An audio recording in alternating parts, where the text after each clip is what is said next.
കള്ളിമാലി ശ്രീ ഭദ്രകാളി ദേവീക്ഷേത്രത്തിൽ കഴിഞ്ഞ 6 ദിവസങ്ങളിലായി നടന്നു വന്നിരുന്ന ഉത്സവം സമാപിച്ചു. ക്ഷേത്രം തന്ത്രി വൈക്കം മേനോട്ടില്ലത്ത കൃഷ്ണൻ നമ്പൂതിരി, ക്ഷേത്ര മേൽശാന്തി ശിവപ്രസാദ് എമ്പാതിരി എന്നിവർ പൂജാതി കർമ്മങ്ങൾക്ക് നേതൃത്വം നൽകി.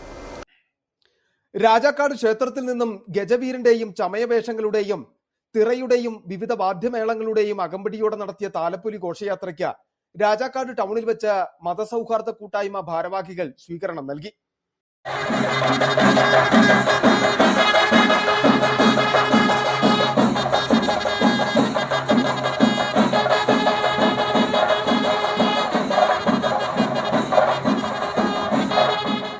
മതസൗഹാർദ്ദ കൂട്ടായ്മ convener father Mathew Karottu Kocharakkal, coordinator VS Biju, Sabu Avalakkattu, Jamal Edasserikudi, VC Johnson, Binoy Koonammakkal, Saji Poovathinkal, Abdul Kalam, Joy Thampuzha, Joshi Kanyakuzhi, Benny Joseph, KG Mahesh, VS Arun Prasad, A Hamsa, Titus Jacob, Rajakkad panchayat president Kingini Rajendran, block panchayat അംഗം വിപിൻ ചെറുതാനി, മെമ്പർ സാജു പഴപ്ലാക്കൽ എന്നിവർ സ്വീകരണ ചടങ്ങിന് നേതൃത്വം നൽകി.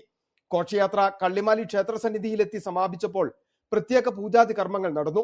തുടർന്ന് KHRA വനിതാ വിംഗ് രാജാക്കാട് യൂണിറ്റ് അവതരിപ്പിച്ച കൈകൊട്ടിക്കളി, പിന്നീട് പള്ളിവേട്ട, നാട്ടുകൂട്ടം വോയിസിന്റെ കരോക്ക ഗാനമേള എന്നിവയും നടന്നു.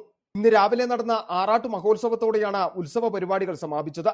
ക്ഷേത്രം committee president Anoop S Nair, secretary MN Manikandan, ഉത്സവ committee chairman AV Raveendran, convener PB Muraleedharan Nair എന്നിവർ ഉത്സവ പരിപാടികൾക്ക് നേതൃത്വം നൽകി.